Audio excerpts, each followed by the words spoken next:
সুপ্রিয় অষ্টম শ্রেণীর শিক্ষার্থীরা, আসসালামু আলাইকুম। আশা করি সবাই অনেক অনেক ভালো আছো। আজকে আমি চলে আসলাম তোমাদের ক্লাস 8 এর এই যে 83 পেজের উদাহরণ 8 আছে। এই উদাহরণ 8 টার খুব সুন্দর একটি ক্লাস নিয়ে চলে আসলাম। আমি কিন্তু গত ভিডিওতে তোমাদের আলোচনা করেছিলাম। হচ্ছে তোমাদের এই যে উদাহরণ 7 যেটা আছে এটা চক্রবৃদ্ধি মূলধন নির্ণয়। মানে আমরা হচ্ছে a এর মানটা নির্ণয় করা গত ভিডিওতে শিখেছিলাম। তো আজকে কিন্তু আমরা সেই a এর মানটা নির্ণয় করব না। আজকে আমরা নির্ণয় করব হচ্ছে p এর মান। মানে একেকটা উদাহরণ দিয়ে আমরা হচ্ছে একেকটা নির্ণয় করা শিখাচ্ছি। আমাদের বইয়ে এভাবে উদাহরণগুলা দেওয়া আছে। তো যাই হোক, তো যারা আমার গত ভিডিওটা দেখো নাই তাদেরকে আমি অনুরোধ করব গত ভিডিওটা অবশ্যই দেখে নেওয়ার জন্য। আমার প্লেলিস্ট থেকে অথবা উপরের আই বাটনে আমার সেই লিঙ্কটা দেওয়া থাকবে। তো এখন আর কথা না বাড়িয়ে চলে যাচ্ছে আমাদের যে আজকের এই ম্যাথটা, এটার বিস্তারিত আলোচনায়। তো শুরুতেই আমরা যেটা দেখতে পাচ্ছি, প্রারম্ভিক মূলধন কত হলে, প্রারম্ভিক মূলধন মানে হচ্ছে পি এর মান কত হলে 13%, তাহলে 13% মানে হচ্ছে আর এর মান হারে 5 বছরের, এটা হচ্ছে আমাদের এন এর মান। চক্রবৃদ্ধি মূলধন 20,000 টাকা হবে, সো এটা হচ্ছে আমাদের এ এর মান। হ্যাঁ, চক্রবৃদ্ধি মূলধন মানে হচ্ছে এ এর মান। গত ভিডিওতে কিন্তু আমি এই সংক্রান্ত বেসিক গুলা গত ভিডিওতে বুঝিয়ে দিছি। সো এই ক্লাসে আমি এই জন্যই বেশি বাড়তি আলোচনা করব না। তো এখন দেখো, আমরা যে সূত্রটা তো আমরা জানি, চক্রবৃদ্ধি মূলধন A is equal P into 1 plus R to the power n, সূত্রটা তো আমরা জানি। সো এখন আমরা আর সূত্র নিয়ে কথা বলবো না, এখন আমরা হচ্ছে সমাধানে চলে যাব। এখান থেকে যেহেতু P এর মানটা বের করবো, P টাকে রেখে বাকি সবগুলাকে আমরা ভাগে পাঠিয়ে দিলাম। তাহলে A থাকবে উপরে, 1 plus R to the power n এটা থাকবে নিচে। সো এখন আমরা যদি এটা সমাধানটা করি, P is equal কি হচ্ছে আমাদের, P is equal আমরা হচ্ছে এখন জাস্ট মানগুলা বসায় দিব। P is equal দেখো এখানে উপরে বসবে আমাদের A এর মান। A এর মানটা কত দেওয়া আছে? A এর মানটা হচ্ছে আমাদের 20,000। এই যে 20,000 বসায় দিলাম।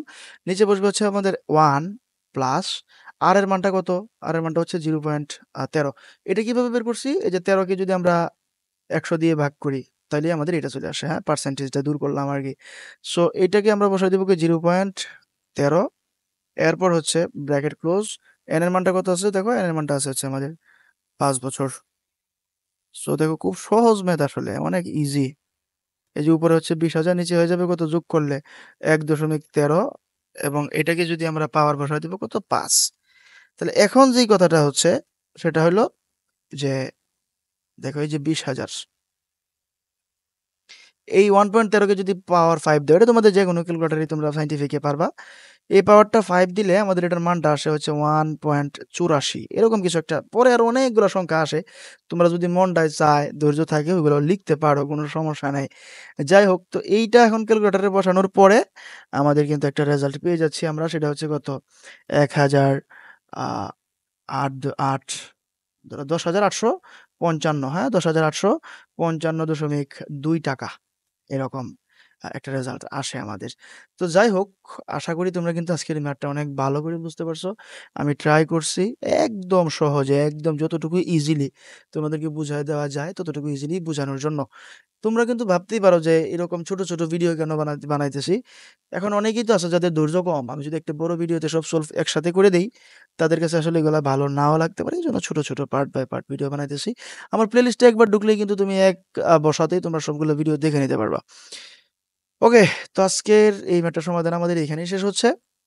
দেখা হচ্ছে পরবর্তী ভিডিওতে। সেই পর্যন্ত সবাই অনেক অনেক ভালো থেকো, সুস্থ থেকো। আল্লাহ হাফেজ।